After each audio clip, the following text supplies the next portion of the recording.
Hello everyone, and welcome to the North American Call of Duty Mobile Pro League Season 1, Day 2. I'm your host Dominic, joined by Niberia, and we will be having two more games. Omen vs. Status Quo and CBX vs. Infinex. Starting out with Omen vs. Status Quo, as we're just getting ready, waiting for the players to ready up in the lobby. How's it going, Niberia? Pretty good. Excited for another set of games here today. I'm bouncing up and down, which is why you can probably hear my voice wavering a little bit, because I'm just pumped for more Call of Duty mobile action. It's a good way to get energy. I'm not sure if I recommend using a trampoline as a seating device, but do you. Yeah, I mean, I have a standing desk now for this particular reason. You know, I have to. It's a little bit dangerous, actually, Dominic, because I am fairly tall, you know, about 6'2", and with the trampoline on top, I can really risk hitting my head on the ceiling, and I don't have any hair to pad it out, so oof. I'm taking danger here. I like to cast dangerously. All right, well, if we hear a really suspicious sounding crack on your end, we'll know exactly what happened. And exactly. I suppose someone should probably then send medical help. Yeah, I'm hoping that won't be a problem today, but I am hoping we do get another good set of series today. Of course, yesterday we did have the second set go to 2 9-9 matches in a row, which yeah. That's about as nail biting as it gets. I mean, my fingers have healed since, but man, I don't know. I don't think they can take another day of that. Yeah. However, But Omen and status quo. that I said, have I mean, no that's pretty idea. fun. Oh yeah, to be fair, it was a very exciting matches. You go back and watch them. They should be on YouTube. So yeah, go back, watch those. We also casted those, so if you enjoy our voices, you can hear more of them. Yeah. Or you can just stay watching this stream because we'll also be speaking. Yeah, it turns out we're actually going to be staying here. We're not just going to dip out, you know, halfway through. Noise? Just wait until we get a few rounds in. Just be like, you know what? Let's go. Niberia, do you have Not a going to happen cat today. next to you, stirring tea? No, but I'd like to. Oh.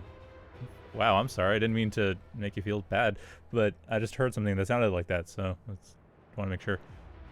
Well, now I want tea, Dominic. This is a quandary you've put me in. We're getting ready to do some Call of Duty mobile action, and I want tea. That's not the right attitude to have. Hey, to be fair, it's not like tea's a bad idea. True. So get that maybe between games when we go to commercial break. Yeah. I'm down for some tea. All right, sounds good. I mean, I don't know what kind of kettle you have if it's going to be, going to boil it quickly enough because the commercial break's only I like a have minute. this really fancy kettle called a microwave. So, Oh, well, there you go. Just make sure the water doesn't explode in your face. Hopefully not. Oh, but there's an explosion already breaking out into this rush down onto the A point. But my God, SQ are just getting gunned down. Oh, man. Aerith, the only one left at this point. They're the sniper on the team. Don't even manage to get Scott very close, but that's not good enough when you're being shot at. And now, immediately, we see Omen just take that first round convincingly. Yeah, I'm not totally surprised at their strategy, given what we've seen yesterday. Rushes seem to be the most comfortable way to start off rounds or start off position swaps for a lot of these teams because they're very unpredictable and hard to defend against. And if you can get that momentum going early, if you can stop the enemy team from setting up their positions, you're going to have a great advantage. But the problem comes when, everyone dies. That usually doesn't tend to go well for you. No, and it looks like we're seeing status quo being a little more careful this time. They're a bit more afraid of death, as you should be, and that's paying off. So far, none of their team members are dead, although unfortunately, neither are they that much closer to actually getting to any points. No, it's 47 seconds left in the round, and we haven't even seen them push towards one of the points. They're holding the house in the middle of the map to try and get better positioning and scout out the enemy team, but I don't know how much they're going to be able to find here, especially because only 35 seconds left. They haven't pushed out yet. They've lost one-for-one trades so far, but they need to push in now. Only 30 seconds remaining. Yeah, and Aerith trying to get that clear on point A, getting rid of Tinksy. So at the very least, that opens up, well, one of them. Blue Ice is still there, but Blue Ice is the only one left on the team. If they go down, that is it. That is elimination. Aerith behind them gets their number, and that is a 1-1. I really like that a lot better from status quo. Playing a lot more carefully, waiting until they found the right opportunity. They started off with a one-for-one trade, but as you saw, patience paid off because Omen were forced to trickle in one by one and sort of got picked off as the defensive positioning from status quo was really, really strong that game. And we're seeing a bit more of an aggressive strategy this time around, though. And it looks like status quo actually managing to win some of the gunfights. Blue Eyes over doing a great job defending the point A, and that is going to lead to a 1v4 situation. Blue Ice, nicely done. Of course, Adapt is still in this. They still managed to take care of one of the opponents. But Little B Tectonic, Blue Ice, they're pretty much covering all the sight lines as necessary. And there's Tectonic with the flank kill for the second point. Yeah, the rush didn't really work out there for status quo all that much. They got just gunned down. And as you said, Blue Ice doing an absolutely amazing job. Fun fact, Blue Ice was actually also playing in the very first Call of Duty mobile tournament I cast a while ago for Premier Gaming. So been around the scene for a while, and it shows that experience is showing today. Yeah, and they know how to deal with just a lot of stuff. I was actually kind of surprised that they didn't show as much in the very first round, but I guess now they've gotten their feet, and it'll be interesting to see how they manage to pull this out. Of course, Aerith trying to clear them out again. Does manage to hit Little B, but it's not enough to get a kill. Little B, on the other hand, finding their own pickoffs, and looks like they got rid of Clout pretty quickly. Yeah, 1-for-1 so far. Really defensive positioning here. from the side of Omen Elite. Oh, but that was a great dive in there by Beamed. Almost was enough, but the ace comes out from beautiful flank coming out from Omen. And at this point, starting to wonder if this strategy shouldn't mix up a little bit here, because we've seen so far status quo has been alternating between rounds, whether they go for the rush at A or the slower play towards the middle of the map. And then that time they rotated back towards A anyways. So trying to find their footing strategically, and so far it's not really working out for them. They keep getting punished on these rotates. And I gotta be honest, this map does make it really tricky. If you haven't gotten yourself into, we saw it before, if you haven't got yourself into a position where you have a 1 or 2 man advantage, it's just not going to really give you the opportunity to take the points. I mean, point A has got a little more cover to it, but point B not so much. Little B taking the win off that too. So 4-1 in favor of Omen. This first round is really showing just how strong that experience on the firefights really pays off on this map. Absolutely. You know, status quo not quite down and out yet, only halfway through points. Almost even. 4 so far for Omen, as you said, and they seem to have a great hold on this map strategically. They have been able to punish every single rotate coming out from status quo. They tried to go for another slow one, nearly made a 1-for-1 trade, but it looks like Scott's been picked off so far from the side of Omen. This leaves status quo with a man advantage, or it would if Adapt didn't get taken down by a beautiful grenade from Little B. And that just puts status quo once again on the back foot, as we've been seeing already. They're kind of hunting around, trying to see if they can get some opening on point B, because point A is more heavily defended, so it looks like status quo at least has gotten wise to that. But that doesn't mean that point B isn't defended. Tectonic hanging around, just trying to see when anything happens. They're waiting, trying to force the positioning. Yeah. Oh, nicely done, though. Little B is actually, they were looking at the window, and it was a nice little bit of mind games coming out from status quo. Basically just going around the bottom side so they couldn't get sniped out. Oh, no. That was a lot of action really quickly. Aerith just got wall banged by Tinksy, and that's just almost the end of the round. It's 2-2 now. Little B on their lonesome, 1 versus 2, not going to be able to find it. So finally, it seems like status quo have found their footing a little bit in this match. They found a method for them strategically that seems to be working out. Indeed. Status quo, they're focusing on a bit more of a grounded game, realizing that the snipers are going to take advantage of the windows, going to take advantage of the sight lines, so you can't really go out in front too much. You have to be able to find cover and avoid being at all exposed. And that worked out really well.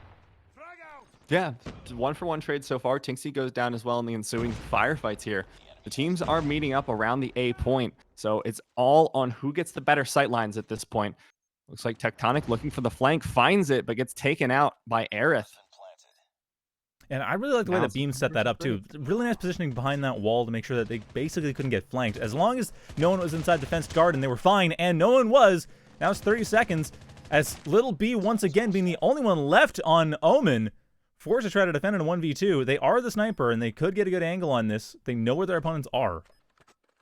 Little B, lots of trouble at this point. Clout and Beamed are going to be looking for the flank around because they know that they can just stall this one out. 15 seconds remaining on the map, so Little B has to push forward very aggressively. And if they can't find the kills here, that's just going to be the end of the round. They find one, though. Clout not two. 4-3 now. Seems like status quo are reestablishing themselves. They've found a better offensive strategy. The pushes that are working in their favor once again, so it does seem that way. I'm curious how we're going to see the adaptation coming in from Omen, because, again, it seems like they kind of realize at this point, okay, well, it's not going to be going up. Little B, they're looking at the windows, but they should probably realize at this point that status quo is never going to be going taking the high ground. Yeah, or at least not in the early game.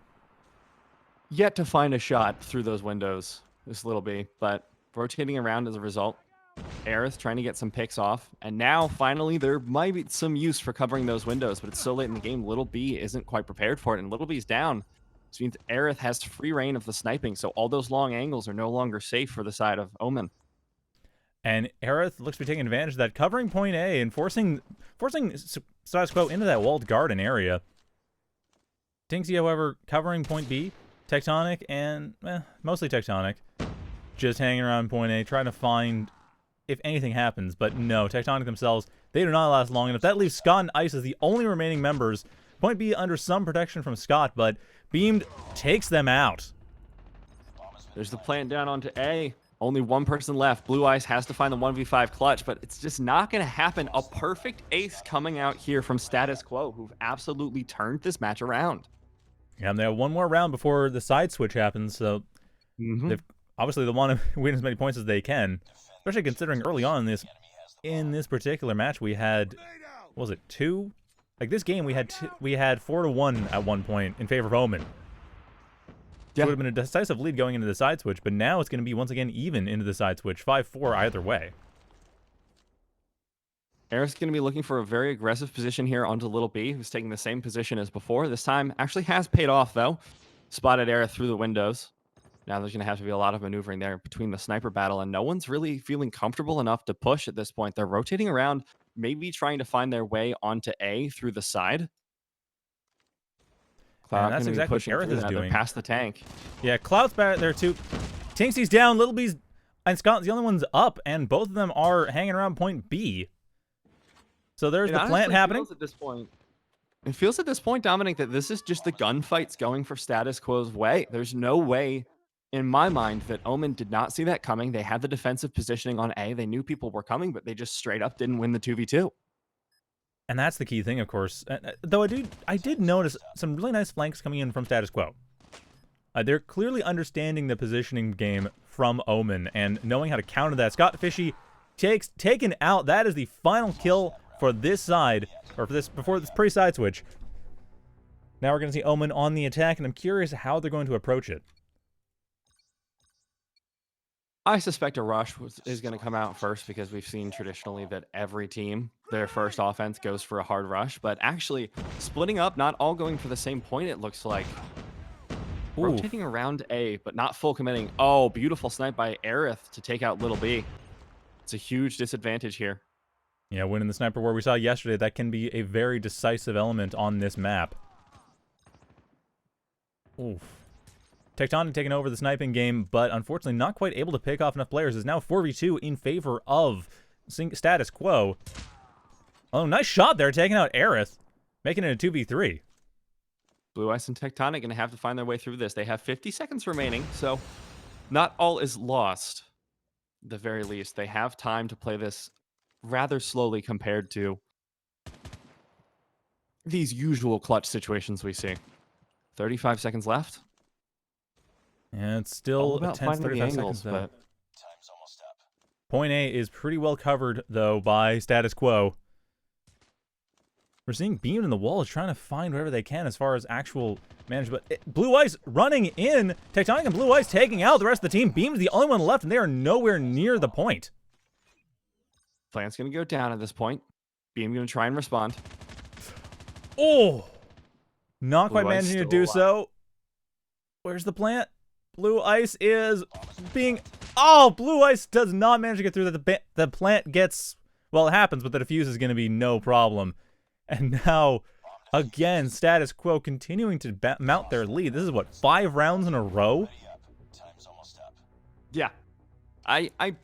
So I feel pretty good about Omen's play that round, but ultimately, the problem was, despite their best efforts to clutch it out, Tectonic and Blue Ice just didn't have enough time, because you saw that Blue Ice was forced to plant. When you have 9 seconds left in the round, you just have to plant. There's no other option. You either lose the game by not planting, or you lose it by dying during the plant. And you got the plant off, but that also extends the time, so you're suddenly stuck in an exposed position with 40 seconds to be shot down. And that was... Yeah, that was very disappointing. Now we see another rush coming in here. And wow, Aerith with a really nice snipe. They're turning it into a 1v3. Scott Fishy not able to get through that, and once again, 7 rounds going in favor of Status Quo. Yeah, Omen don't seem very confident on this push, on this aggressive pushing on attack. They've just been having so many problems. They've yet to find... Well, they found one plant, but only after a 2 versus 3 clutch attempt, and then that ended in death. So they've yet to find a strategy that works out for them. I'd like to see them play it slower, sort of the way that Status Quo did when they were struggling to find a footing in their first rounds, because that allowed them to find a better angle, a strategic position from which to pivot. You find that first pick, you can find your way into a point, and from there you can set up your defenses. So far, Omen have been able to establish none of that, but by taking down Adapt, they may have a shot. That is definitely an important part. That is 5v4. That at least opens things up. If there's going to be a plant, it'll be a 4v4 on top of that. So there is room. Tanksy looking to go for point A. Does briefly spot Clout. But they are not Scott going went yet. into a 1v3 in the house by the side, but he found a 1-for-1 trade in that. So that's a lot of information for his team. Same time though, found Aerith. Yeah, Aerith however getting a battle? nice snipe. Little B does not take it out, and Tectonic now in a 1v2 against Aerith and Clout, and will be able to find Aerith. Is chasing Aerith actually quite effectively. 1v1 against Clout. Unfortunately, that still means the plant is required. Oh, we're gonna Clout's see around the corner, finds the angle. Tectonic finds the kill, finally puts Omen back on the board. That was a much slower game, as you were saying, Iberia. Definitely what they needed. Yeah, I did have a little bit of problem with Little B's positioning towards the end that got him killed because he just wasn't watching the stairs. But ultimately, Tectonic was able to clutch it out at the end, and I think playing slower, waiting for them to be able to find that pick, gave them the man advantage because Scott was able to go in, ultimately ended up in a 1v3, but you can feel more confident going in for those scout pushes when you know you have a man advantage, even if you die. And that's, well, that may not be relevant now. This 4v2 in favor of Omen, actually. Yeah, Scott pretty low, though. Finally, just 2 left here on the side of Omen. They're going for the plant already. There's Image last one standing. Not going to find them just yet. Going from the house, actually, without a sniper rifle. But at the same time, they aren't really... Oh, they are finding Scott deficient. Scott has a sniper rifle on them, but not in the right position for it. Blue Ice takes it out, though, and that puts another point in favor of Omen.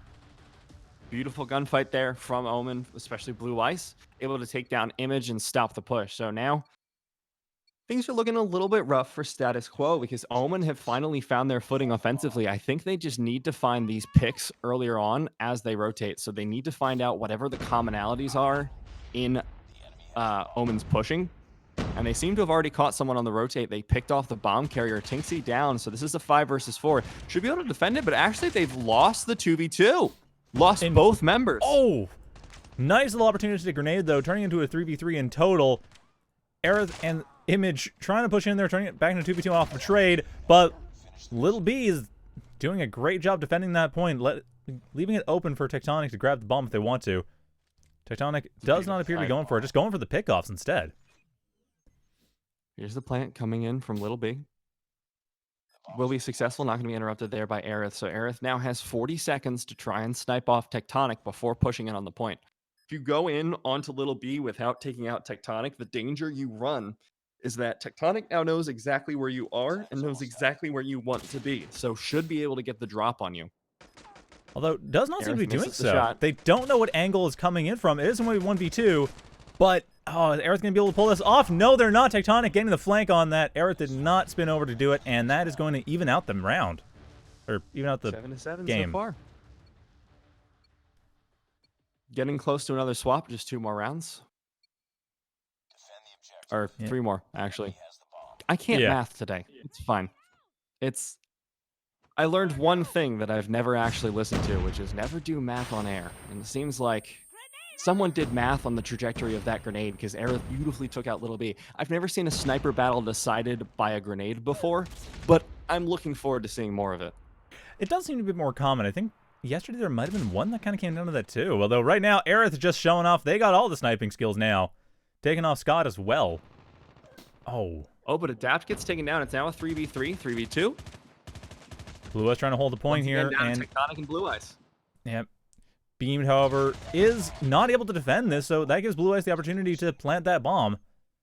Aerith, of course, again, being the only one left. No, Aerith they didn't. Expected them to be somewhere they weren't. No, they're looking at point B. Now, 40 seconds that Aerith has. Everyone knows where they're going. Everyone kind of knows where they're coming from. Aerith does tend to come from this side. Does take out Oh, no, doesn't. Misses Tectonic. Oh, and that miss. That gives 8 points. That puts Omen back on top for the first time in this round since they were first up. Yep. This one could go all the way to 9-9 at this point. These teams are very, very close together. I want to watch Aerith and see if they're going to be able to find the nade on Little B again. Catching them on the rotate would be so powerful. Doesn't look like it's going to land. No, most of the players set up the anti-explosive system, so it's really difficult to get those grenades in the first place. You kind of have to be a bit lucky about whether or not your opponents have prepared for them. Aerith's just holding the angle, but in the meantime, it looks like Omen are already going for the plant. They found a very quick plant onto A. 45 seconds now for the response from Status Quo. And look at this, Tectonic in the building as a pivot, just watching out, trying to find them. Comes in from behind, gets the spray down onto one. Now they know where Adapt is coming from. A kill onto Image on the side as well. So now that's just a 5-2 advantage. And that's going to find them the round and match point. That was amazingly gutsy. They were clearly aware that Omen, or that Status Quo was entirely focused around point B, so Omen just went, oh, you're not here? All right, then I'll just type in little bomb codes and make it come here. And that worked out beautifully. Yeah, I want to see if they're going to go for something similar this time. It looks like Status Quo are actually going for a little bit of a defensive rush onto A since it's been so heavily contested. They are? Works out for them in the sense that nobody's there. So, yeah, it's defended. But Omen are going to be taking a much slower push. Here's the smoke. Okay, you're going to have it doing all the casting here. My game just decided to not actually stay connected for some reason. All right, that's cool. We're going to figure this one out. Aerith going for the defensive, trying to find a snipe down, but Image has already been taken out at this point. Little B needs to find an angle. Image and Clout both down. Aerith not going to be able to find any kills so far, just not holding the right angles because he's not even able to find anyone. The moment someone's in his sights, they're already dead. And now Aerith, half health at this point. Adapt chunked down pretty low as well. But it's Tinksy in the 1 versus 2. 30 seconds remaining. They need to be able to clutch this one out, but they have no idea which side Aerith and Adapt are going to be coming from. Rotating around to find the angle. There's Aerith. Aerith gets taken down. Tinksy 1 versus 1 against Adapt. 17 seconds remaining. If Tinksy can just stall this one out, wait for the defuse to come down, and then start gunning away, that's going to be the win. Oh, there's the defuse. 6 seconds. Or the plant, rather. There you go. 42 seconds. Not even going to need it. There's the kill. The ace. 10-7. In favor of Omen Elite taking down the first round. Nicely done, Omen Elite. We will be coming back to that because, all right, let's just do a bit of analysis while we're waiting for the thing, because that was a thing that happened. Yeah, so yeah, Omen clearly... Sometimes it'd be like that. Yeah, Omen clearly had something going on. I mean, it was... They seem to lose their momentum a little bit in the middle rounds. And seemed a little bit lost, especially when they were put on attack. They didn't really seem to know what to do. But once they slowed everything down, they were able to find picks onto rotating members of Status Quo. And ultimately, that allowed them to find the momentum in each individual round to push forward for the win. Right. And that was the key thing, is that momentum, because we saw a lot of momentum coming in there from Status Quo initially. Well, not initially. I mean, Omen got it at first, but Status Quo really pulled it back. But yeah, I was kind of surprised just how strongly Status Quo was able to take those middle rounds. I mean, when they're on attack, just perfect. But back on the defense, Status Quo didn't seem to understand exactly where Omen was going to go. Omen able to outsmart them even to the point of getting early plants. Like, that is saying a lot when you get early plants. And I think the early plant was a really good strategic play, because at that point, you're no longer on the offensive. It's the enemy team who's going to have to be rushing at you. It's Status Quo who are going to have to be looking for those pushes, looking for those angles. And that's, I mean, frankly, that's something you don't really expect if you're playing on defense, because you expect the entire round, essentially, to be decided by, okay, we need to stop them from pushing. How are we going to find those angles? How are we going to hold those angles? How are we going to get those picks? Find 1, find 2 maybe, and then it's a little bit easier. You have just like a 3 versus 3, and the momentum changes a little bit. But instead, we see this even when the teams switch normally. You know, get to the 9th round, offense switches to defense. Usually that first round is really rough, because suddenly you're having to make a huge strategic shift.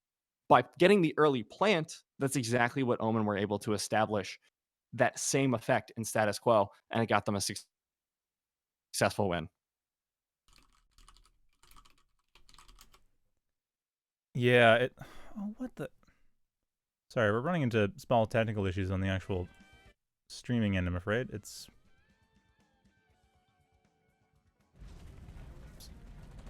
It happens. Yeah. It's just kind of annoying. Should we toss over to a quick break while we resolve it? Yeah, actually, I think we're supposed to do a commercial break now anyway, so let's do that, and then we'll be back. Perfect.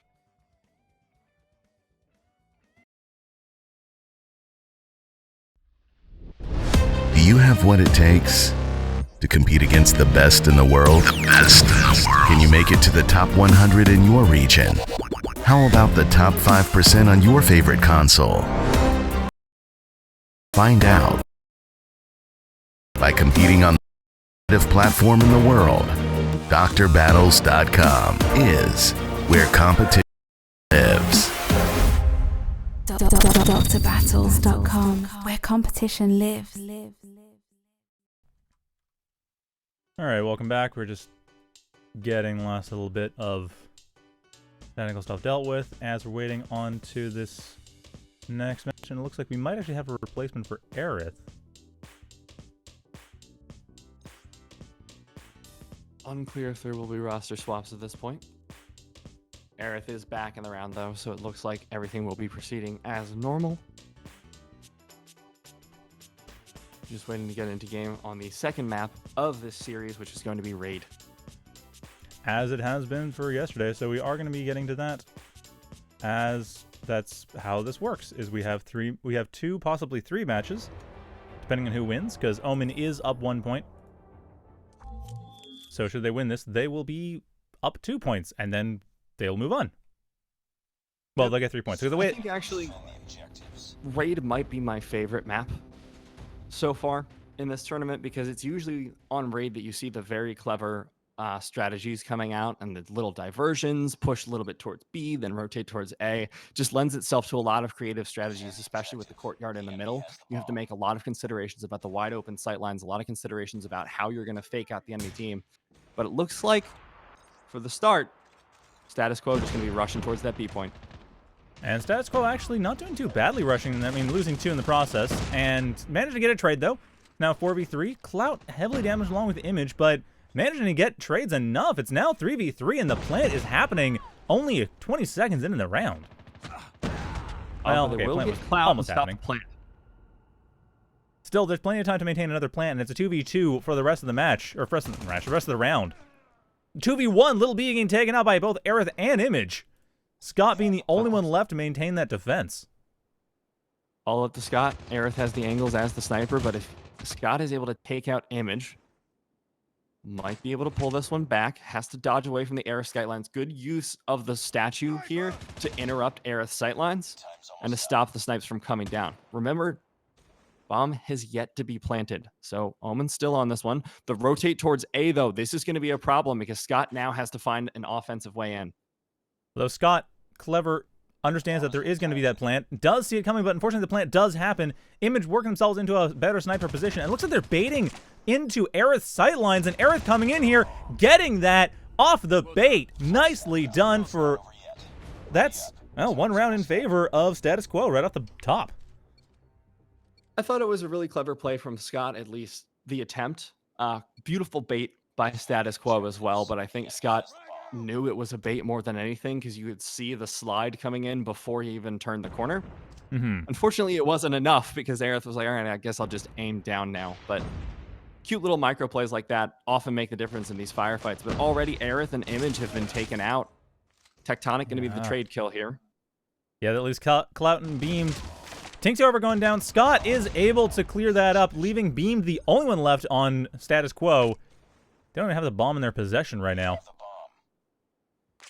Picked it up. It's going to be a long way uphill, though, from this point. Well, they have 49 seconds, so they at least have some time to get those kills in before, but they can't really get the plant. Like, if they can get the plant, they could probably just get 3 kills and win that way. They know B is heavily defended at this point, but I don't think they're going to be going for A. I think they just still want to push onto this one, but they get spotted on the rotate. Not going to work out for them. Yeah, I didn't quite see Blue Ice there in the corner, and unfortunately picked a rather unproductive way to commit suicide. Yeah, rather unfortunate there, but this time I want to see if Status Quo are going to change up their strategy a little bit. Looks like they will. They're going for the A rush this time, and Omen are expecting the push onto B, I think it looks like, but courtyard control is over to Tinksy, so they should be able to spot this one on the rotate. And and they get the bomb carrier. Nicely done, Tinksy, able to hold that courtyard. I mean, Tinksy's doing a really interesting job here with the courtyard. They're certainly getting themselves a bit more comfortable with the map. I mean, it seemed like the first couple rounds, it was a little harder for them to know what to do, but now they are just doing amazing work. Aerith, the last person alive, gets taken out in the middle of a pool, and that puts the advantage to Omen. I really like the selection of Tinksy here to be on the scout, especially with that submachine gun, because what'll happen is while the courtyard itself is a lot of open areas, everyone on both teams knows that. So they're often going to be using the buildings surrounding the courtyard, those tight little small corridors and rooms, to navigate across it. If you put someone in those short corridors with an SMG, very short range weapon, very easy to pick up kills as they rotate through. Which is exactly what Status Quo is trying to avoid, going around straight to the A point. Image being taken out, though. It's clear that we have Omen understanding this. Little B ready on the sniper sidelines. Beam's trying to take cover to avoid that completely, but sooner or later they have to walk in and expose themselves to get that bomb. A point has 4 members on it from the side of Status Quo at this point. 3 versus 2 now. Status Quo only have Adapt left over. Little B, Tinksy, and Blue Ice here on the side of Omen Elite. It's going to be enough. That 3 versus 1 going to take him down. Yeah, it looks like so far, I mean, Status Quo, they tried the rush, didn't work out. They worked out a little bit, but not great. They were trying a slower push, and it's still not really working out. It just feels like, I mean, Omen, they had a reasonably strong opening performance on I can't remember the first standoff, and they've been showing a really strong, even stronger performance here. Like, it's clear that they understand this map well. I mean, I feel like they've practiced this map in the same way that we saw Singularity last time. But Omen, however, is a point up, coming in and getting 2 kills with the firefight. Tectonic, nice trade there, 2 for 1, leaving Image and Adapt the only ones left. They're going to try and go for a pincer here onto the 3 remaining members. They will find 1 in the middle. But Scott incredibly low as a result of this trade, so it is possible for the side of Status Quo to bring this one back with clever positioning, but it looks like Image not going to have the sightline advantage, but Blue Ice narrowly misses the spray down for a little bit. Won't die, though, so Adapt stuck in a 1v3 again. And I'm not really sure that's going to work out. Adapt does not have the bomb. They need to grab it, and it's currently reasonably well defended. It looks like it's well enough defended. The 3v1 is not under favorable angles here. Blue Ice taking that kill and putting it up to 4-1 in favor of Omen. Though we saw this last round, and it did turn around pretty quickly once Status Quo managed to work out how to assault. But on this map, I don't know if they're going to. Yeah, both of the teams seem to be very quickly adapting their strategies. And that's something that I really like to see, especially on this map, which leads itself to pre-planned strategies so well. But already 2 kills coming out. Holy cow! Oh. Tectonic just wiping the floor. Finally gets taken out, but there's only 2 members remaining on the side of Status Quo. And Blue Ice takes out the second to last one. Bean being the only one remaining, and Scott finishes that off. 5-1 in favor of Omen. I mean, it's still another 3 rounds before this swaps, so there is a really good chance at this point that Omen... I mean, right now, Omen's already pretty well ahead. The best that Status Quo can do before the switchover is 5-4, and that's going to be clearly quite difficult. They are going for point A, though, very strongly, and it looks like, again, we see there's a split on Omen's side. Scott's pretty much responsible for everything along with Tinksy. Scott goes down. Tinksy survives, but very heavily damaged. Takes out Aerith in the process, though, so no snipers are really available on the side of Status Quo. Image trying to come in, takes out, clears out the point. Tectonic goes down as well. Little B basically being one of the few people left, and they're in a position to try to stop the plant, but the plant is happening regardless. Image has that plant. 2 versus 4, though. 2 versus 4 with time pressure on Omen. Not quite able to get Image. Oh, does just barely get Image the last second, but Little B is the last one left. They need to snipe out 2 good headshots. And 1 for 2, though. Totally possible. Absolutely, and with good sniping, it can be done, but it's going to be tricky, and they have 19 seconds, well, really 9 seconds when it comes to the actual defuse timer, and they know it. So does Status Quo.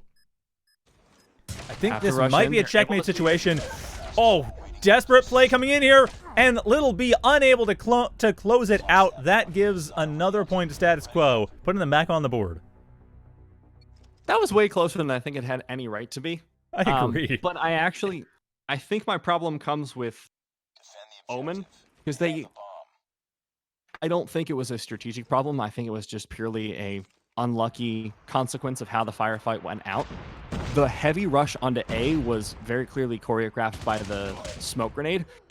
They were able to see that, and that was fantastic. They fired down, got 1 or 2 people, got everyone else low, but they didn't confirm kills on anyone. They confirmed kills on, I believe, 1 person that entire time. Looks like they've fixed that. Yeah, round. They clearly, like, as you're describing that, it's like the exact opposite is happening in front of us. As it's clear that Omen realized, okay, well, it's clear that Status Quo loves point A, and Status Quo setting up. We got to make sure, like, we know that they're coordinating for particular points, kind of as a team, like as a single unit. So just deal with it that way. Don't split the forces if we can. And that strengthens the point, if anything. They saw it coming, they had the right strategic idea, but just when it came down to the mechanics of the fight, didn't end up winning it. That time, so much stronger. And that was a beautiful flank coming out from Tectonic. And now there's only 1 member left here on Status Quo. Status Quo are having a hell of a time on this offensive route. It's just every single round, it seems like I mean, last map wasn't so bad. Status Quo got a lot of time in, but this time around, Status Quo just... it feels like Status Quo can only really do a strategy once, and Omen knows exactly what to do, and Status Quo just can't quite figure out how to approach that. Yeah, I think we might see them fare a little bit better on defense, because it is easier to just adapt your common defense. You say, okay, we want to have a pivot around here, we want to have this many people on A, we want to have this many people on B, okay. And then all of it comes down to communication. But that's also the strength of Omen Elite. Their adaptation to those pushes showed that they were strong at communicating. So really, it's anyone's game at this point. But so far, the push doesn't seem to be going too great here for Status Quo. 3-2 in favor of Omen. Yes. Look, I mean, Tinksy is just absolutely wrecking face. They were holding on to the bomb. They just, like, you know what, we'll just shoot everyone and, oh, if we have to, we'll plant the bomb. That's their entire strategy at this point. Tinksy and Tectonic are doing an amazing job. Little bit, of course, in the sniping, but Tinksy in the front line has been doing an amazing job throughout this entire match, really. The entire series, just holding up points, and especially in this map. Absolutely. Looks like they might be faking another B push, but instead pushing on A. They lose 2. In the meantime, though, good rotate over from Adapt, and now they need to find the angles. Blue Ice might be able to spot it out. Not going to be able to find the wall bangs, though. It's now 3 versus 4. If they can get this rush onto A undetected, they have a chance of defending it. And it looks like Status Quo entirely focused on point B, now rotating to point A, but taking the long way around, and that's going to leave more than enough time to plant that bomb. Now, Scott, of course, has to defend getting taken out. Tectonic as well. As long as one of them is alive to defend that point, to keep that bomb in, should be fine. But Blue Ice right in the middle of it, going for that firefight with Aerith. Spray down does not have any results, but again, it's just 25 seconds left. Scott needs to cover an angle. Tectonic can cover the other angle in. It'll be fine. Tectonic takes everyone but Aerith. So Aerith's the last one left. Does get a flank on Tectonic. Takes damage, but does take them out, leaving Blue Ice the only one left. But Blue Ice knows exactly where Aerith is coming from. And can they defend it? No, they can't. Aerith takes it out. They have 6 seconds to defuse the bomb, and it looks like it'll be just barely last second defuse to put a point in favor of Status Quo. 2 seconds. Had Scott held on for 2 more seconds, it would have been a checkmate situation. That was amazingly close. Very, very narrowly avoiding match point there, but Tectonic played that absolutely beautifully. Rotated around, almost lost the firefight to get his first kill, but rotated around and tried to hide, and then got the better angle when he was chased up, getting a 2-for-1 trade. It was almost enough to stall out the round, but this time, both teams getting caught as they rotate across the map at this point. And Cloud getting a nice flank. Yeah, Cloud with a nice flank to make it a 2v2, but still, Little B's the only one left now. Blue Eyes haven't been taken out. Little B trying to get some good snipes in there, but of course, the bomb still needs to be planted, or at this point, really, the shots need to be fired off. So 50 seconds left. Little B needs to get 2 good snipes. Looks like they're rotating towards B. They have a rough idea of where little B is. So they're going to go to the other point. Oh, no. They're actually rotating a very long rotate towards A. Well, that's actually a very good call, though. Little B is going towards A. Looks like they're trying to be stealthy about it. Although, maybe they realize B has been taken. I mean, the thing is, at this point, you know, sooner or later, it's going to be rotated over to B, but it's going to be later rather than sooner because 20 seconds remain in order to plant that bomb. Yeah, plant hasn't gone down just yet. 15 seconds left. Little B comes around, may be able to find the shots. Spray down comes out. Little B not going to be able to find it. Gets killed. Aerith versus Little B now. Little B at a disadvantage. Finally heals up. Aerith does win on the close combat. Sniper rifle is not the best close combat weapon, unless you're using it as a bludgeoning tool. So Aerith able to win off the pistol. That was so close. Honestly, all that needed to happen was Little B just needed to stall for 2 more seconds. Literally 2 seconds. So unbelievably close to bringing it to match point. But now, status quo, we're turning it around. They've gotten 2 rounds in a row. Oh no. Spray down in the courtyard. That sounds like a Panic at the Disco song, but it's looking like there's a lot of panic there for status quo. So they're down 3 versus 2 in favor of Omen Elite. More importantly, Omen Elite deciding, you know what? This courtyard's ours. We're just going to plant the bomb here, not really worry about it. Tectonic and Tinksy doing a chase job on Aerith. Takes out Aerith during the plant. Dominating victory that round for Omen. Beautiful. Beautiful by Blue Ice there. Now that's match point. This is actually the entire point for the series. Yeah, this is game point, match point, everything. Everything on the line here. If Omen can just pull out one more round, they're going to get 3 points in the tournament. And they're going to move on. And that's so much pressure on the side of status quo, because if they lose a single point for the rest of the round, that's it. They're out of the tournament. And not only that, but as they win points, if they were to get back in this, and 4v2 is a good chance they might, once they get to 8 points, it's going to swap again. Exactly. Then they may be able to find the advantage. 2 versus 3. Omen's at the disadvantage, but we've seen Little B and Blue Ice clutch it out before. Maybe able to see it again. They know everything's on the line here for this win. Well, they know it's on the line, but they also don't have a huge amount of pressure because they have 5 rounds to work with. Yeah. And that's sort of an advantage. At a certain point, you can just kind of chill and say, okay, if this round isn't happening, it's not happening. But let's do our best to get it there. Blue Ice finds the spray. Oh! Not going to get the kill off of it, though. Close. But very well played close there from status quo. Yeah, that slide in from Adapt just finished things off. I mean, it was still like I said, it was still kind of close, a little too close for comfort, honestly. Tinksy with the bomb once again. They are going around the center. It's like Tinksy almost playing the rotate as the offense. Yeah. Playing that pivot role across. Oh, looking towards the courtyard. They know someone's going to come in. There's a good kill. Tinksy catches Cloud on the rotate. Now it's 5 versus 3. They need to just not get caught out. Little B gets taken down, finds a trade kill. They could find this. It's 3-2. They could. It's a little bit tough. Aerith's still around with the sniper rifle. Image in the building and gets the nice flank, taking out Scott. Tinksy still around. Tectonic taking out that flank on Image, leaving Aerith the only one left. The only hope for status quo right now in order to maintain their position. And that hope has been shot down. Omen takes it 2-0 on the back of Aerith's corpse. That was such a dominating game there from Omen Elite, because there were certain points where they fumbled, but usually the immediate round afterwards, they were able to pick it back up, because we remember that rush towards A that was very, very close, and they ultimately ended up losing it. Status quo ended up winning the gunfight. You know what happened next round? They tried the same strategy again. Omen Elite got the clean ace in return. So their ability to adapt between rounds has been their saving grace for this entire series and gets them a quick 2-0. And not only that, I got to really shout out Tinksy. Well, Tinksy and Tectonic just doing a great job holding the short-range game. Absolutely.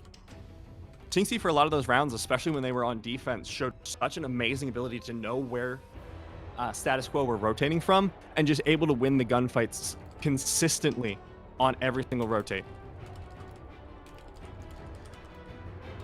So that was our first match. We're going to be moving on to a commercial break before we go into more analysis and then move on to the next match. So stay tuned. We'll be back with all that other stuff in about a minute or so. Do you have what it takes to compete against the best in the world? The best in the world. Can you make it to the top 100 in your region? How about the top 5% on your favorite console? Find out by competing on the most competitive platform in the world. DrBattles.com is where competition lives. DrBattles.com, where competition lives. Welcome back, everyone, to the... Oh, wait, I'm supposed to do a thing, aren't I? No, it's afterwards. Welcome back. So we are going to be... Before we move on to match 2, we are going to be talking a little bit more about Omen and Status Quo, as Omen and Status Quo were... Well, Omen was really the dominating thing. Status Quo, one thing I noticed, though, is that they were very focused on doing one thing at a time, and especially one point at a time. Especially on Raid, they would just go all as one 5-person team. And that is just... Like, that's not going to work, really. We've seen before, we saw yesterday with the other matches, people were much more flexible, much more even. Split pushes happen, but usually even when we did a split push, it was only maybe 3 on one point, trying to just clear it out, see if there's anything there. Going 5 on one point is really risky, but didn't seem to pay off. I mean, it can work out.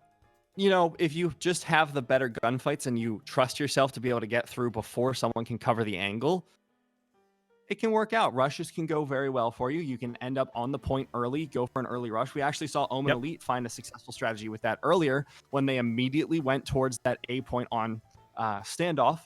And we're like, okay, we're planting. Now you're attacking. Good luck. And they were able to hold it so convincingly. The problem, I think, for Status Quo came that they weren't able to prevent being shot down on the angles. Sometimes they get trade kills, but ultimately their momentum would get shut down because they were getting caught off on the rotate, because they were getting caught off, and even sometimes in those little gunfights. And those, I don't like to put a lot of emphasis on individual gunfights, because ultimately when you have, like we do here, the highest of the high skill players, it can be a 50-50 if it's just a straight up gunfight. I think the problem for Status Quo was not that they were losing those 50-50 gunfights too often, but that they were putting themselves in a position to be in those 50-50 gunfights too often.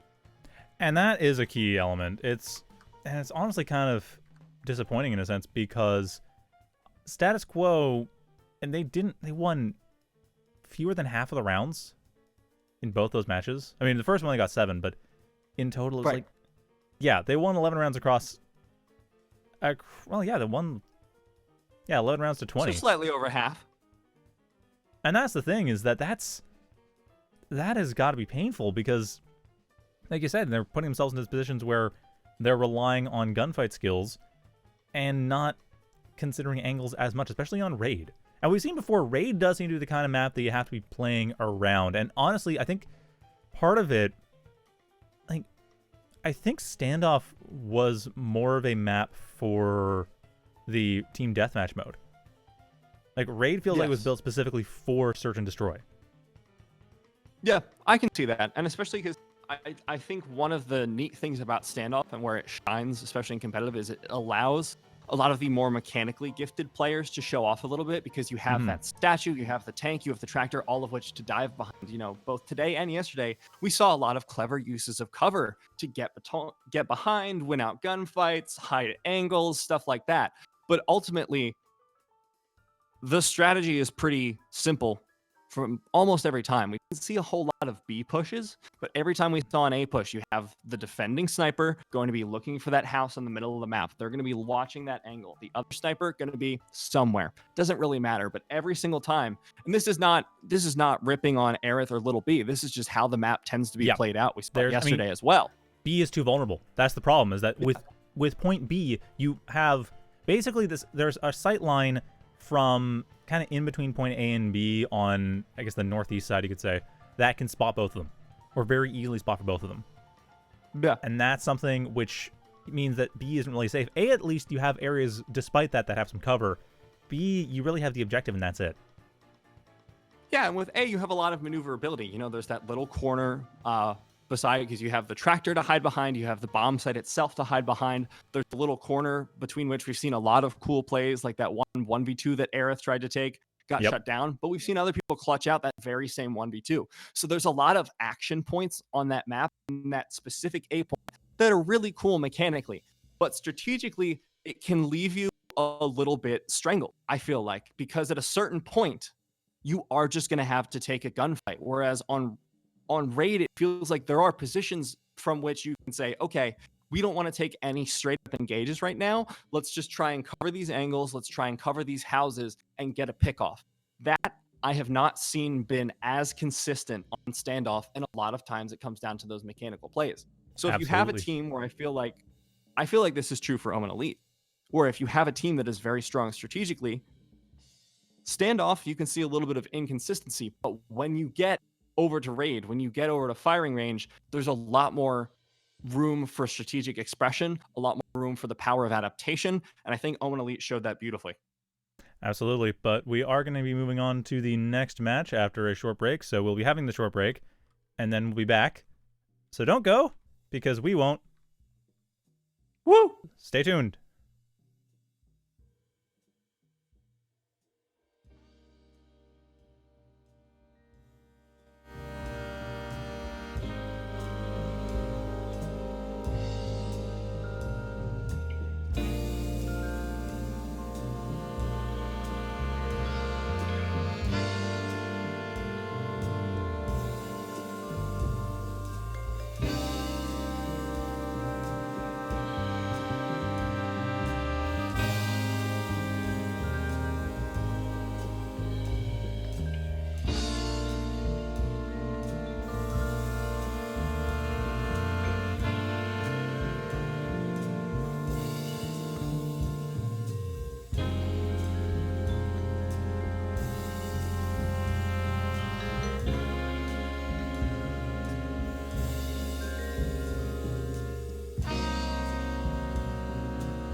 Welcome back, everyone, to the Call of Duty Mobile Pro League Season 1 for North America. I'm your host, Dominic. I remain with Niberia, and we remain with the next match, which is going to be CBK versus Infinex, and it has already started. Already started. Already we're going to see that quick rush on A that this map is so well loved for. But actually, not going to go for the full rush here. It looks like Infinex are taking it a little bit slower, trying to get some positioning on that B side. They are going to go for the A plant. They already found 1 kill as well, so this is going very, very strongly for them so far. Yeah, oh, wow, 2 kills already. Infinex doing an amazing job just holding this. I think this is one of the first rush strategies that looks coordinated on this map. I think this is the best we've seen map go for any team. Absolutely. Being entirely frank right here, this is the best I've seen this map played. So Infinex, great start to the series as Kewa last one standing. Not for much longer. Nope, last one falling over dead, but there are still at least 9 more rounds. Yeah, so I'm gonna watch the defensive strategy here coming in from CBK, who I wrote down as CBR, and now I'm very hungry. I would love something chicken bacon ranch, but oh, I think it's like, what does CBR stand for? Chicken bacon ranch, man, come on. No, never heard of that. You don't abbreviate it, you just don't enjoy it enough. I've never had chicken bacon. I didn't know it was a thing. What? Well, all right, we gonna have a conversation after this. We gonna have words. I thought you were also in Canada. No. Oh, okay. Oh, that makes sense. Smokies has chicken bacon ranch. Smokes has chicken bacon ranch poutine. You should try. What's Smokies? Oh, wait, I see. Okay, Smokes. Yeah, the poutine place. It's great. Wait, you get the poutine down there? Nice. No. But when I go up to Toronto. Oh, okay. Yeah. Meanwhile, while we were talking, Infinex got absolutely shattered. Yeah. That was I feel like the strategy didn't work out as strong the second time because it was roughly the same gameplay, but it just did not pan out for them. No, CBK absolutely knew what they needed to do. They had their number. They didn't have their lunch order, though. No. God, now I want poutine, but did you know now cheese do curds I. are illegal in America? What? Yeah, you cannot serve cheese curds in American restaurants. We looked it up because I wasn't sure where we could get poutine in the States, and like nowhere is. You literally can't. Yeah. That's ridiculous. I know. I mean, you'd think like Louisiana would just be perfect for poutine. Oh my God, Cajun poutine? Oh, now I'm hungry. Thanks. And at the same time, to be fair, I guess we can segue back in this game by saying Infinex is serving CBK. That was 2v2 because CBK managed to get one back, but still 20 seconds left. I said that just as Cheeto's head exploded on my screen, so that was that was very fun timing. Entirely accidental. 1 versus 1 here to defend it. Oh, great job there from Kewa. Able to clutch that one out. Just barely, too, so CBK taking the lead early on. So after a really strong show by Infinex first couple times and some really strong, fast plants from Infinex, CBK is absolutely turning it around. Yeah, I really like the fast plan on this map because, as I've said, it tends to set the defenders a little bit scurried and a little bit scared. But honestly, it felt like CBK knew exactly how they needed to respond to that. They rotated around, waited, didn't rush in as 5, and got some individual picks, waited for the gunfights that they knew would be advantageous for them. Yeah, a strong flashbang coming here near the house. They are not really working out, though. Evil getting taken out in the process. And right now, Infinex going for that early plant. They have the 2-person advantage. Taking out Zakul as well. Orb trying to defend. Swag trying to snipe as best they can, but being torn to pieces in the process, forced to retreat. And now the plant has happened. It's 5v2 in favor of Infinex. And Orb, Kewa being the last people left, and Kewa being taken out with nothing to their name. Clean ace coming in from Infinex. I want to call out and congratulate Kings on that round specifically because they were playing the flank position. You have a great angle from those oil drums onto B site, and they were watching the defense because from that same roof is where you can get a lot of long angles onto the approach of A. Kings was going around through the house at first and then rotated up, got 2 kills on the flank while everyone was watching the A point, and that ultimately allowed Infinex to execute the strategy so much with so much less pressure. And that's what we're seeing here, too. Again, Zia already getting into position. Got himself set up. There's not much defense coming in here. There's defending all around from Infinex just to make sure that the plant is safe. And that is working out perfectly. Evil trying to come around, but taken out by Parka. Zakul, the last one left. There is not much they can do. They finally get a kill, getting rid of Parka, but it may be too little too late. 27 seconds left. The defuse, of course, takes some time. So they really only have about 20 seconds to take out 4 members of the opposing team, and that is not going to happen. King's getting the flank on, and now Infinex once again brings the lead back to their side. So I'm really enjoying the strategy here from Infinix for the past 2 rounds. The way they've been able to zone off CBK from taking an offensive push into A after the plant has been absolutely gorgeous. Speaking of gorgeous, that frag on the orb. Yeah, that was amazing.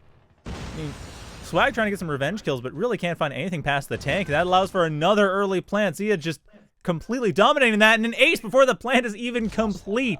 This is the Infinix we saw in round 1.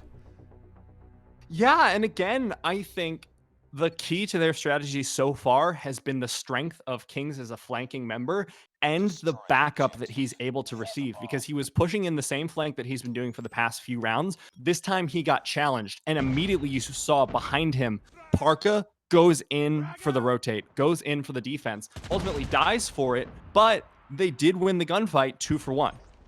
And unfortunately, this time Zia gets taken out on point A. It's pretty clear that right now, it's obvious point A is there. Parka, however, managing to defend a little bit, but that only brings to a 3v2 as Parka goes down. And Kewa is just wanting to make sure point A is not taken at all. The bomb is right there, too. But Tatio's the only one left. 1 versus 3. 1 versus 3. Can they clutch it out? Sign. Well, they have 45 seconds left. Yeah, plenty of time to work for this. They don't need to go for the bomb at this point. I think going for the bomb would be a suicide mission more than anything. But I mean, SMG makes it harder. It does, but at the same time, I think once you get 1v3 in general, it's like it is 1v2 now, actually. Nice kill. Nice flank. Yeah, but I don't think there's a best gun for a 1v3 at this point. No, but You're for always a short gonna be at range thing. disadvantage somewhere. Oh yeah, absolutely. For what just happened, there's no gun I would rather have than the one Tatio is running. Yeah, but gets the front, gets spotted by Zakul before they manage to get shots off, and that gives CBK another round, which I should point out, they did not have 2 wins going into this. I'm sorry, I forgot to reset that before this started. So CBK is at 0. So I think what fell apart that round was that the flank strategy they'd been trying for so long didn't find any success. Turns out if you just don't send anyone within range of the flank, you can't get punished by the flank. Oof. Alan King's getting punished. Getting predictable enough they got punished by a grenade. Although Zia planting on point B? Really? No. Point A. Never mind. Bomb's planted, though. Fast plant. Orb's going for the defuse. They are getting taken out for it, though. Tatio and King just have to wait 30 seconds. Oh my god, Tatio might be able to clutch this one out. Already 2 kills. Not going to be able to find a third just yet. Goes for the wallbang. Uh-oh. Wrong side. Defuse is going down. Kings needs to be able to stop it. Not going to find it. Nope. Swag and Cow on that. Managing to even out this game. So CBK is pulling themselves back in this. Maybe they're trying to earn those 2 pips that I accidentally gave them. Working their way there. They want to. Slowly but surely. I mean, Yeah, I say but that as if like someone you said doesn't earlier- want to win 2 matches. It's like, no, we're just going to win 1 and then lose 2. That's just how our strategy goes. Just going to go for the 1 for 2. They do get an extra point in the round robin if they are able to get it 1 for 2 instead of 2-0. That's true. So, something. It's not great. Oh, boy. That was... Tatio and Shadow taken just out. got absolutely bombed. Yeah, we were talking earlier about angles versus gunfights and the 50-50s involved, and it seems like Infinex has really just overplayed their hand.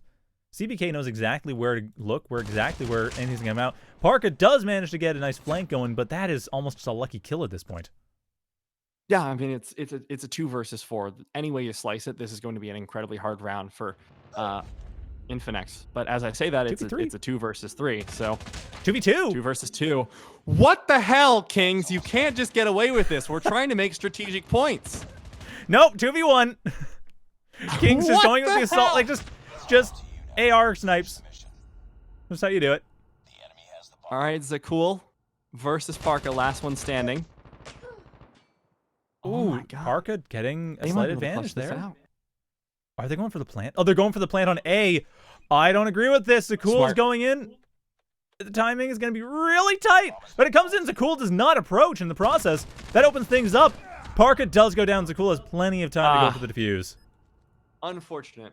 I didn't have problems with the plant necessarily because at a certain point, you know exactly.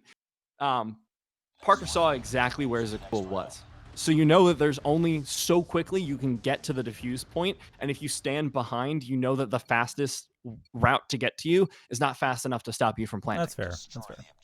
Which is fantastic. That's great. The problem was you're stuck in a 1 versus 1 situation. You're in a disadvantage, and ultimately it did come down to a gunfight at the end. But by all means, that round should not have gone anywhere near as well as it did for Infinix. It was really just up to Parka and Kings to just clutch it out, and they absolutely did their best. And that's the thing, Parka and Kings actually 2v4 to a 1v1, pretty good turnaround. Yeah, speaking of Parka and Kings, they're both dead in this round, leaving Zia and Cheetos the only defensive players. And there's the plant. The defense coming out from Infinix in this first round really just wasn't strong enough. They just got picked off 1 by 1, and there's the ace coming out. Didn't even need to finish the plant. Nope. So CBK now, 6 rounds. They're on a pretty good win streak now after shutting it down. I want to see how Infinix takes their offense, or takes to their defense, rather. And that is a very curious question, because Infinix, we saw them very strong in that rush, and they are going for it here, rushing on to point A very quickly, but point B seems to be the focus for Kawa. They're actually looks like they're looking to rotate to take whichever point is convenient. They're playing this one really carefully. They want to try and catch someone on the rotate as they try and as Infinix changes their defense. CBK want to catch someone on the rotate. And that's exactly what Kawa's going to do. Nicely done, taking out Kings. Well done. They have player advantage now. They could look for the plant, but they don't want to go for B. I don't think we've ever seen a B plant so far on this map. I think we've seen 1 or 2, but it's usually once we get into a position like this where it's like 4v2, and even then, A is one taken, because that is the safer one. Parka looks to be going for that kill, just find the way to slide out of there, but they are now into a 1v3 situation and dead, leaving 1 more point, 3 points remaining for CBK to take this particular game. Yeah, this is really strong offense from CBK. They're not going for the same strategy that Infinix was going for, because Infinix, as we saw, always went for the 2-man flank around the upper left-hand side of the map. Yep. They've just decided to go against that. They have never sent that exact positioning, and now it looks like they're going for 5-person flank or 5-person push down onto A, just the immediate rush. But they get gunned down in the middle. Evil in trouble. Orb down. Kawa down. Kings and Zia, or Zia's the only one down really, and Tatio. Cheetah goes down as well, making it a 2v2. Kings getting supported a bit by Parka, but Swag and Zakul. Swag, where are? Okay, Swag's at the flanking angle here. Both of them just hanging out here, just waiting. Like, they know that they don't need to plant urgently, especially with that nice shot there. Parka being the only one left now. Takes out Zakul, and, oh my goodness, Parka saves it. On the plant, takes out 2 for basically 1 bullet. That was so incredibly close to clutching out, because Swag got 3 kills, 3 successful snipes that round. It was almost enough, but beautiful clutch out there from Parka. And, I mean, Parka and Kings, both this entire match have shown that they are, you know, clutch kings, as it were. Mm-hmm. But at a certain point, you need to stop being put in that position where you have to clutch those 1v2s, where you have to clutch those 1v3s. It's great if you can pull it off, but the fact that you're getting in them in the first place should be worrying for you. And that's a thing, and Swag trying to go in for the snipes on top of that, but yeah, Swag just got that position. I feel like in general, CBK just has this position game down. Like, they know where they need to be, and Infinix relies maybe a bit too much on their mechanical skill. Yeah, we were talking about this as a sort of commonality to this map as we were coming into this series, and it seems to be ringing truer than ever as we progress, because now that it feels like CBK have come up with strategies of their own, it is coming down to a lot of gunfights still, but they're able to get these picks, and, you know, Infinix keep finding themselves in positions where they have to clutch it out. And ultimately, that's How they're getting there varies from round to round, but the fact that they continue to get there is the problem. And now that they've just gotten picked off twice by Swag, they need to shut him down. Yeah, and Swag in that comment, they're in that house. I mean, not always in the house. They're often on the road below it. Or actually on the tank right now, but it's a common position, but you can't really easily get out of there, especially when Park is the only one left. Z being taken out in the walled garden. And they have not much left, as we have a 5v1 scenario again in favor of CBK. I mean, we saw this at first with Infinex, but it just feels like CBK just knows when to time it. It seems to be coming down to very specific movement timings and rotation timings.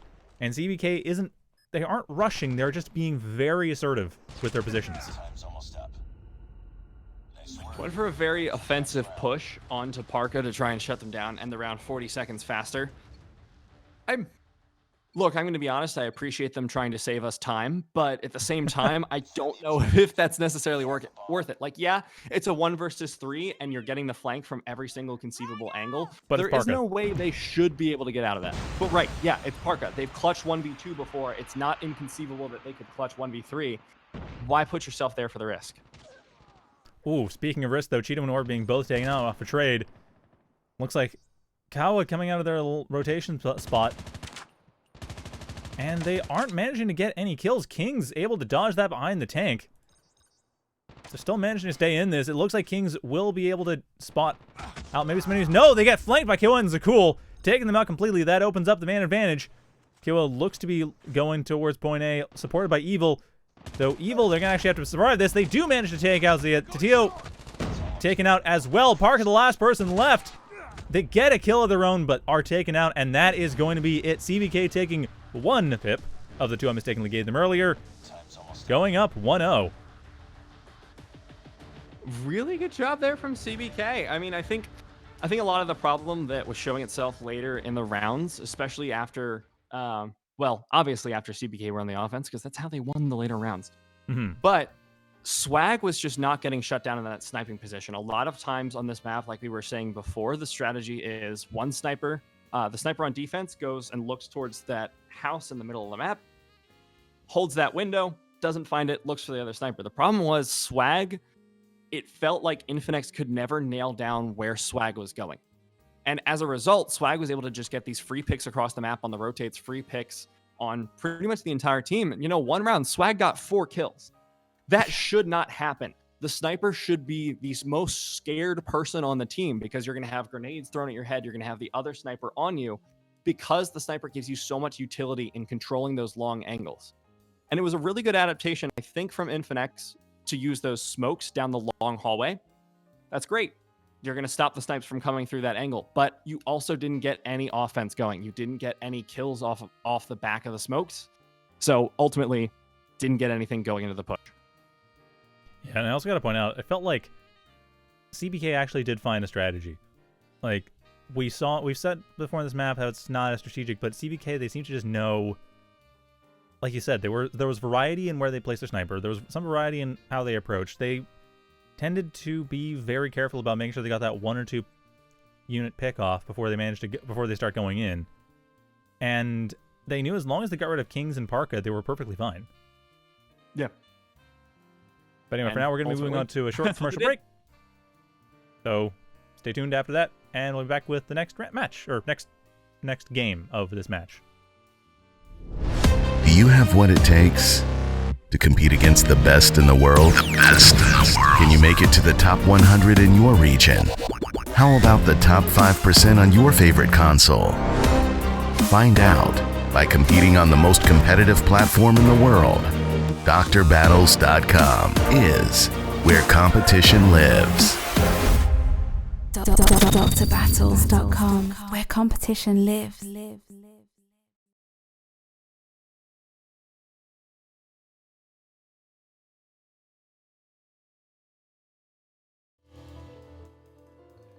All right, welcome back to Game 2 of the second match of the Call of Duty Pro League North America Season 1. I remain Dominic, your host. I remain with Niberia, your co-host, and we are still doing CBK and Infinex, but CBK won the first round because they were really good at just keeping themselves out of danger until they needed to, and then they got in danger and they killed everyone.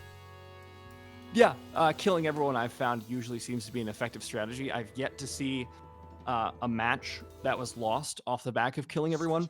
So I think ultimately that's a strong strategy. Well, to be fair, we have seen a lot of matches failing on the back of trying to kill everyone and not working that out. Very true. That is very true. And this is the map where we see that the most. Here on Raid, we see a lot of times people go for those strong rushes. They go for just, like you said, just straight up kills. And they get punished for it because Raid is a lot easier map to apply strategic positioning to because you have it so much more spread out because there are so many more opportunities to catch people on the rotate. So I want to see which team comes out on top here. But considering how strong a showing that was from CBK, I suspect they have a pretty good chance here. Yeah, and again, though, Swag is going to be the scary one to watch because they are that sniper. They're a really strong sniper, and I think they already see where Infinex is going. Like, Infinex is very strongly pushing point A. They're not even looking anywhere else. And Swag already looks to be looking for some kills, but no, Cheeto takes them out. Cheeto. Yeah, Cheeto's already found 2 snipes so far in this round, early on. Good return kill. Oh my god, they finally found him. Oh, but that's still 1v3. Kawa, can you clutch this out? No, not this time. So, one of the things I've noticed about the series, and I'm not saying this is either good nor bad, in a lot of these series, especially the last one as well, we saw both the snipers going for each other, and it was just like sort of sniper wars to start out the match. We have not really seen that this series. They're not going directly for the other snipers, and a lot of times that's ending up with the snipers getting these chain kills. Like, the entirety of the last map, I feel, was Swag being able to pull that off consistently. There were at least 3 rounds where Swag got at least 3 kills. Yeah, it's like that's fantastic. Not fighting the sniper wars is almost conceding it. Able to do the same thing. Yeah. Oh, I don't know. Cheeto pulls off the same thing. Zia being taken out there with the bomb carrier. Cheeto trying to go for it again. Does manage to get a couple kills though, but Swag gets defended by Kawa. Kawa just saving their teammate, leaving Kings left on their own. But Swag finishes that off in order to give CBK a place on the board. Yeah, I'm going to be interested in watching the snipers. I know I'm hard focusing on the snipers in this map, but they are some of the most influential players because they're really 2 positions where snipers seem to end up. They either clutch out the entirety of the beginning round and save it for their team, make it very easy to clean up, or they're the last ones standing and they're all but useless because the sniper is so weak in straight up gunfights. And we're seeing already the sniper Cheeto at least being taken out quite effectively by a grenade in the house. It's just pure prediction grenade. And not managing to nail Swag either, putting Cheeto as the last member of their team because the rest of the team went in on smoke grenades and off the back of that got mowed down at point B. Yep, Cheeto not going to be able to find the kill either. Yeah, that was just a total perfect read from CBK. They knew exactly where Infinex was going to be going with that and decided, you know, well, they're going to go to point... They've gone to point A, they're probably going to go point B. Let's just focus around point B. Threw the grenade in without even seeing that Cheeto was there, but that still did enough work to pull Cheeto out of the fight. Just because they were one shot, like, they were a glancing blow away from being killed at that point. Yeah. This time, watching the push coming in, 5 towards B. Courtyard is going to be watched here by Kings as well. But Swag is on them. Oof. Be able to find the kill. Kings goes down along with Zia. Cheeto now forced to hold the bomb while being the sniper. A little bit tricky to get in there, and you're talking about the sniper being the most scared player, and this is kind of what we're seeing here. But Cheeto does manage to at least get into a position off a 3v3. Oh, 3v2. Park and Tatio goes down to, looks like probably a grenade, judging by the health numbers. And that's up to Tatio, who does not survive. Good sweep there from Zakul. I want to call out and commend the communication here on CBK because it was very clear from the courtyard fight that involves Swag that they called in reinforcements and said, okay, this person's here, and you saw the flank come in beautifully and just shut down everything that Infinex were trying to pull off in the middle of the courtyard. So and again, very well done from them. And again, there's the read. There's a knowledge that we're going to be seeing, well, an attack on point A. And that's exactly what's happening. Infinex going full bore on point A. Looks like there might be some rotation down to point B, having realized point A is taken, but Zia's not going for it. The bomb carrier is staying in. Tatio and Cheeto are just trying to hold on center and do manage to take out Evil, but Zia dies in the process, as does Cheeto. And now King's looking for the Evil rotate. found themselves in 1v4. And while that was really terrible for them, they did get a lot of good information for their team, but it doesn't look like it's going to matter, actually. Tatio going to be able to find a kill as well. Up to Kwa. Clutch it out. Oh, and Kwa does not manage to. Kings gets the drop on them, putting another point in favor of Infinix. That rush worked out surprisingly well for them, and I'm not sure how I feel about that. Because Evil was trying to scout it out. They saw so many people, but they didn't immediately back off to safety, and I think that was potentially a mistake, because as a result, your team is, at best, in a 4 versus 5, because there's no way you're going to take out the 4 people that are shooting at you. And again, Infinex feels safe going for this push. Well, I don't know if they should, though. They've lost 2 members already. Zia is still alive, the bomb carrier, but it's a 2-person disadvantage. I mean, Zakul already has this great angle to work with, as does Evil. Actually, Evil is nicely bathing in the pool. It's a well-earned break after that win. Yeah, just going for a quick dip in the pool. I mean, it's hot out. Clearly, this is like the middle of LA. We just gotta, Yeah, take a nice swim. I feel like there'd be at least a few police officers issuing noise warnings. I've never lived in LA, but I have been there, and Well, I mean, it's called raid, like so maybe the idea is that we are the police, or the players are the police officers. All right. That hits a little bit too close to American home, but yes, it does. Just a little bit. Cheda, Xia, and Parka are already dead though somehow, and this push has gotten absolutely shut down by CBK at this point. However, Klings and Tatio could be able to clutch this one out. They've already found 2 kills in the middle of the map. Unfortunately, Tatio has to be the one to actually get that clutch as Kings goes down once again into a 1v3. And this, okay, Niberia, correct me if I'm wrong. Has a bomb been planted yet? No. I'm going to say no. Okay. I wasn't 100% sure, but I feel like this has kind of come down to just a sweep for Infinix. Yeah, it's just been raw gunfights the whole time, which is very, very fun. But also weird for raid. Yeah. That's a good point. That is really weird for raid. I don't think we usually see it come down to just raw gunfights on the way, but good capitalization from both teams. But CBK are already running away with this round, and this is really scary because they can potentially go up all the way to 7 points before switching on to defense. And it looks like they might at least get up to 6. Oh, that looks very obvious. Kings goes down. Park is still around, though, and Shia, is it Shia or Zia? I have no idea. Has be Xia. Xia, if it's okay. Chinese. Oh, okay, I wasn't sure. Anyway, yeah, so Xia is still in, but they're not able to get anywhere. Parka and Chedo, Parka and Chedo are split on points. Chedo at least may be able to get a shot in, but B is covered by Chedo. Xia is trying to go for the rotate, but Swag is not letting that happen. Swag playing that really well. Submachine gun versus sniper rifle. You don't expect that to go well at close ranges, but the spray down from Xia wasn't enough to take out Swag, and Swag was just able to get the follow-up snipe. Now, in Chedo now, they are trying to find kills, but not able to do that, and that is now 6-2 in favor of CBK. Like, this is what I thought the first first game was going to turn into, but then it evened out real quick. Now, though, CBK, they're running away with it. Absolutely. They just have to get 4 more wins, and they'll win the entire series, actually, off that. So, a lot of pressure riding on the back of Infinex. They're going to go and bet their marbles on a B push this time, giving up on the hard A push they've been doing for the past few rounds. That seems to be the way, though. They go for a hard push in one point, and then after 2 or 3 rounds, swap to the other point. And it's pretty clear that they're not being very subtle about it. Yeah, but at a certain point, it's just like, well, if it works, it works. Yeah, but I mean, it's like CBK has their number, is my point. Yeah. It does seem that way, but at the same time, CBK is just not going to be able to win out the gunfights on this one.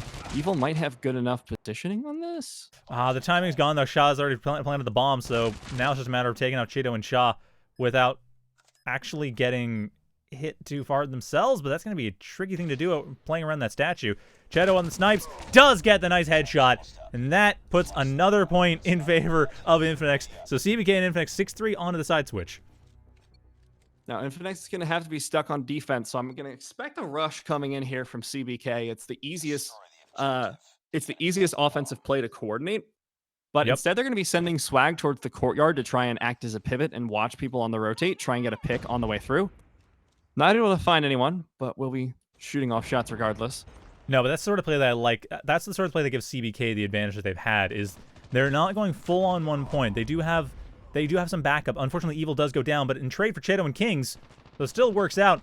Swag coming in to cover the point A control or point A approach from defense, and it's working out beautifully. Sha being the only player left in a 4v1 as CBK gets that plant for free. And Sha, I mean, good luck with this. You're gonna need it. Does take out Swag though. Gets taken out. But Zakul and Kiwa got the angles. Womp womp. All right, yeah, that's 3 rounds left. CBK, I mean, hey, we were joking earlier about the accidental 2 pips I gave them, but they're 3 rounds away from getting those for real. Yeah, they kind of rushed their way towards that potential victory, you know, match points in just 2 rounds. So they're going to go for the same exact positioning as they did last time. Go for a slow push towards A with Swag covering the rotate, trying to pick someone off. But that time, Infinex were ready for them. Yeah, Swag is taken out. Orb and Kewa looking to go for the courtyard. Appear to be trying to find a rotate. Kewa again playing it patient, waiting for an advantage position, which is not happening quickly. It's just a matter of trying to take out 1 or 2. Oh, there's the Cheto kill. Nice 3-on-1. Done. There's Tatio, but Tatio defends himself beautifully. Still, though, Zakul Orb Kewa are around. Zakul goes down. Orb and Kewa in a 2v3 situation. Kewa going for the risky plant, but it looks to be working. Kings wants to try to get revenge for that.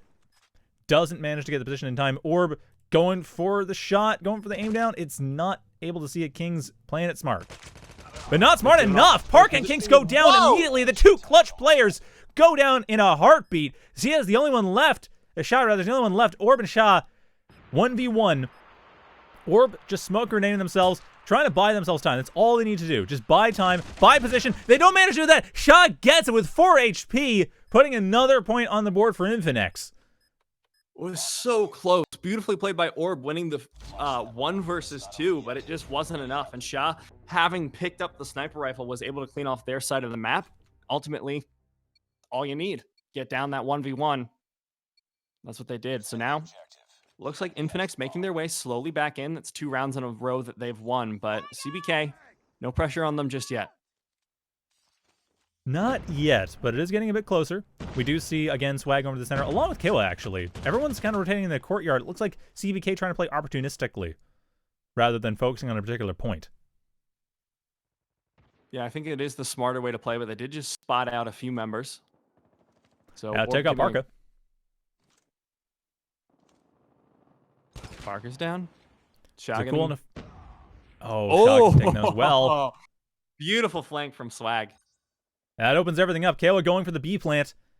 Swag looking to defend that as well as the Cool on different sides, just to make sure that no one comes in. But at the same time, the A team is A point is the one that's being defended by Infinex. Evil went in there, actually cleared that out too. Holy crap, Tatio's the last one left. Tatio's still around, but 3v1 Tatio when they have 35 seconds fighting against the clock. I mean, this is just a matter of they have to go quickly. All CBK has to do is buy time. And that seems what they're doing. Do that. It's a 3 versus 1, so as long as you cover all your entrances, you know exactly where they're going to be coming from, and at the very least, we'll have a lead in the information war that should lead to better gunfights for you. No, KWLs already knows where they're coming. They know that it's coming from outside the parking garage, and that is already being spotted. Kewa has the angle. Tatio is taken out by Kewa and Zakul, flanking on both sides. 8-4 in favor of CBK off the back of that. And there's 2 rounds left before CBK takes a 2-0 win. CBK quickly coming up to the top of the rankings here. We might have another 2-0 on our hands today. And these have been very, very, very strong maps here coming out from CBK, but they need to keep their momentum up going forward. Going to go for another slow, actually not going to be slow pushing towards A. They're just going to be hanging out in that little stairs area. Yeah, we're going for the grenade into the smoke area. Just based on the hints, doesn't manage to catch anything though. Evil looks to be going in once again, much more close quarters. And they might be able to find something, but it's just trying to find that clear. Unfortunately, Orb goes down, and the rest of CBK is pretty well just caught in one corridor. King's trying to go for that because taken out in the process. Parka's the last one left that's on close range, gets taken out as well. Cheto is the only remaining hope to avoid match point here, and does not manage to. Swag gets the counter snipe off the miss from Cheto. That puts match point, game point, everything on the line. CBK's favor. CBK can just take it slow from here, take it careful. You have at least 5 rounds in which to experiment, 5 rounds in which to find just one successful plant. So you can take it careful, you can take it slow. You can even rush if you want to, but it looks like they found shot and they want to chase it down. That's the first pick of the game. Ooh. 5-4. Okay, well, already going in for the plant on point B. That the statue is covered, gets taken out in the process, but it may not be enough. It's still 4v3 to Tio, making it a 3v3, but a 3v2 rather. Chedo and Tio, the only ones left. Chedo trying to find some good sniper positions, but both of them can't easily approach point B, and again, the time is not on their side. Tio going in for the gunfight. Chedo being taken out. Tatio is the last one left. Swag and Zakul both up. Swag already setting up for a good sniper position. Zakul going for the flank. Gets the shot from behind to take it. 3 points go in favor of CBK because of this win. We go 2-0, putting themselves on par with Omen. That was an absolutely dominating performance coming in from CBK. They showed that they have beautiful mastery of their use of their sniper. I think that is not the biggest reason that they won, but it is a significant factor that they're consistently able to coordinate with Swag and use him as a pivot around the map.